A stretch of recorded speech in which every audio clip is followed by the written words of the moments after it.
हाटा मदनी मस्जिद में मैं मौजूद हूं और आज ईद उल फित्र की नमाज पूरे हिंदुस्तान में अदा की जा रही है। हाटा में आज एक नहीं दो नहीं बल्कि 3 बार में ईद उल फित्र की नमाज अदा की गई। प्रशासन का एक आदेश था कि ईदगाह के बाहर या सड़कों पर कोई भी शख्स नमाज को अदा नहीं करेगा, जिसको लेकर हाटा के मुसलमानों ने और यहाँ के प्रशासन, कुशीनगर के प्रशासन ने पीस कमेटी के बैठक के दौरान ये पूरी बातचीत हुई और 3 बार में ईदगाह के अंदर ही ईद उल फित्र की नमाज जो है वो अदा की गई। यहाँ के स्थानीय लोग हैं, मैं इन लोगों से बातचीत करने की कोशिश करूंगा। आज आप लोग 3 बार में ईद उल फित्र की नमाज अदा की गई, इसको आप किस तरह से देखते हैं? इसी बात का तो अफसोस है कि हमारी जमीन पे हमें नमाज पढ़ने के लिए मना कर दिया गया। ईदगाह के सामने जो सेहन है वो हमारी जमीन है, ईदगाह का सेहन है। ईदगाह के जो ये दक्षिण की तरफ आप देख रहे हैं जहाँ खड़े हैं, ये भी ईदगाह की जमीन है, मगर हमें नमाज पढ़ने से मना कर दिया गया। क्यों? ये कहते हैं सरकारी जमीन है। ये सरकारी जमीन कहाँ से है? इसका न्यायालय में केस चल रहा है।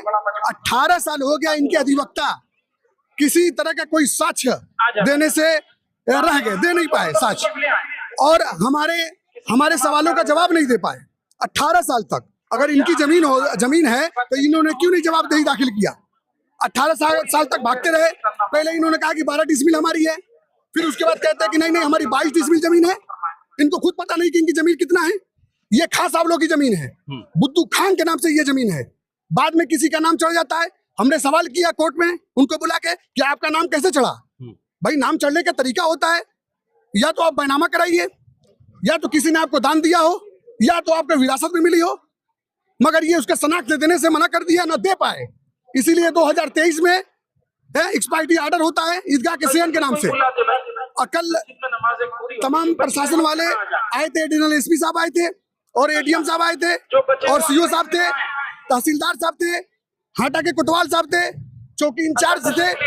सब बैठा के तमाम लोगों को एडवाइस देने का काम करते हैं, सलाह देने का काम करते हैं। अगर सवाल कोई पूछा जाता है उनसे तो कहते हैं नहीं, हमने जो कह दिया वो करना है। यहाँ पे शासन का गाइडलाइन है। हमने कहा शासन का गाइडलाइन कहाँ है, दिखाइए हमको। भाई, शासन का कोई गाइडलाइन है तो लिखा हुआ दिखाइए। शासन का गाइडलाइन जो है रोड का है, ये रोड है। मैं पूछना बात चाहता हूँ प्रशासन से या शासन से, ये रोड है, ये ईदगाह की जमीन है, खां साहब लोग की जमीन है। आज से नहीं 150 साल पहले से यहाँ नमाज होती है, फिर हमें नमाज पढ़ने से क्यों मना किया गया? इसके पहले किस तरह से नमाज होती थी? क्या सारे लोग एक साथ नमाज पढ़ते? कह रहा हूँ 150 साल पहले से नमाज होती है। जब इन्होंने दर्शाया कि ये तो किसी इंस्पेक्टर के नाम से जमीन है, तो हमने 2005 में केस दाखिल किया। 2005 से उसके बाद 2008 में कोर्ट का आदेश हुआ कि यथास्थिति कायम रहे, और उसमें दर्शाया है बिल्कुल कि जिस तरीके से ईद उल फित्र और बकरीद की नमाज पढ़ी जाती है उसी तरह पढ़ी जाएगी। कोई हस्तक्षेप नहीं करेगा, कोई रोक टोक नहीं होगा इनके नमाज में, इनकी इबादत में। फिर क्यों ऐसा क्यों हुआ हमारे साथ? कहीं ना कहीं आप लोगों को ऐसा लग रहा है कि टारगेट किया जा रहा है, आप लोगों को आपकी जो इबादत करने की है या खुदा को राजी करने का जो है उसे रोकने की कोशिश की जा रही है। जी बिल्कुल, टारगेट किया जा रहा है। हमें पता नहीं चल रहा कि सरकार की क्या गाइडलाइन है। गोलमाल कोई गाइडलाइन होती है। अगर सुप्रीम कोर्ट कोई गाइडलाइन देती है तो लिखित पढ़ी गाइडलाइन आता है। मैं ये कहता हूँ शासन अगर कोई गाइडलाइन देती तो लिखित आना चाहिए हमारे पास। अब हम कहते हैं कि चलो हम नमाज नहीं पढ़ेंगे, कोई बात नहीं, आप हमें लिखित दे दीजिए।